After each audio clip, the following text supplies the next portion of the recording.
you would have Mr. President, you said you would have no problem with releasing the full video of that strike on September 2nd off the coast of Venezuela. Secretary Hegseth now says... You said that. I didn't say that. This is ABC fake news. You said that you would have no problem releasing the full bit. Okay, well, Secretary Hegseth... No, whatever Hegseth wants to do is okay with me. He now says it's under review. Are you ordering the Secretary to release that full video? Whatever he decides is okay with me. So every boat we knock out of the water, every boat, we save 25,000 American lives. That was a boat loaded up with drugs. I saw the video. They were trying to turn the boat back to where it could float.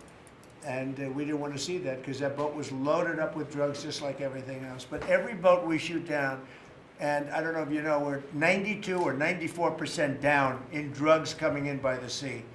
And we're trying to find who are the 6%. Because I don't know, people aren't liking to drive boats right now loaded up with drugs. But every single, think of that, every single boat we shoot out, on average, we save 25,000 American lives. Do you feel okay about that, Court? Keep us safe. Okay, I know my men. What about you, Bill? Are you okay with that? I'm totally fine with that. Are you committed to releasing the full video? Didn't I just tell you that? You said that it was You're up to the most Secretary Hegseth. obnoxious reporter in the whole place. Let me just tell you, you are an obnoxious, actually a terrible reporter. And it's always the same thing with you. I told you, whatever Pete Hegseth wants to do is okay with me. This video, released by the Department of Defense, captures the moment the U.S. first strikes a Venezuelan boat that the U.S. government says was carrying illegal drugs. The White House now saying that Defense Secretary Pete Hegseth authorized U.S. Navy Admiral Frank Bradley to act. While speaking at an event in California Saturday, Secretary Hegseth defended the Trump administration's actions. If you're working for a designated terrorist organization and you bring drugs to this country in a boat, we will find you and we will sink you. Since September, the U.S. military has destroyed 23 boats, killing at least 87 people. All say were tied to drug trafficking.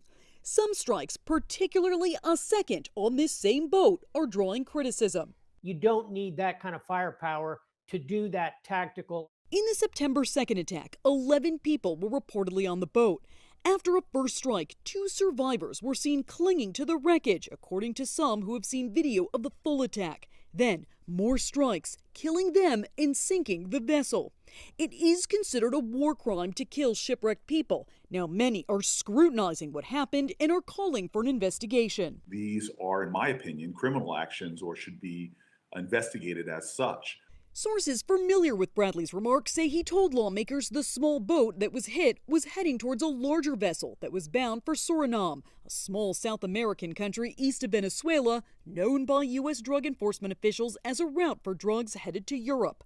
Bradley reportedly telling lawmakers the 2 survivors did not appear to have a radio.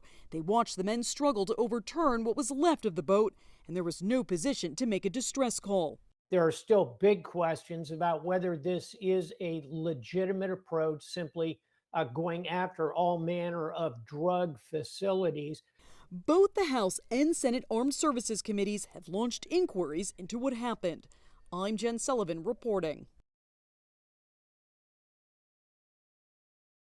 I would just say to him, like, listen, if there's a way to release the video, which I have not seen, but if there's a way to release that does not compromise our intelligence gathering, I would urge him to do it. I just think, based on what people have told me who have seen it, they've said it's very striking. It presents a very different picture. So, you know, it'd be good to see it. I'd like to see it. Look, we got to get the Epstein files released. We got to get any videos that do not in any way compromise mission integrity down there. Just get the stuff out there. And what do you think? How do you think people will react? Voters will react if they don't? I think we need to see. Everybody's trying to think about what's in it. That's why it's so important to get the videos out there so we can objectively take a look at it ourselves. I just think we have to be as transparent as possible. I would predict this evidence will shock the conscience of America. It will shock America's conscience if it becomes public, as it must, whether it's tomorrow or next week.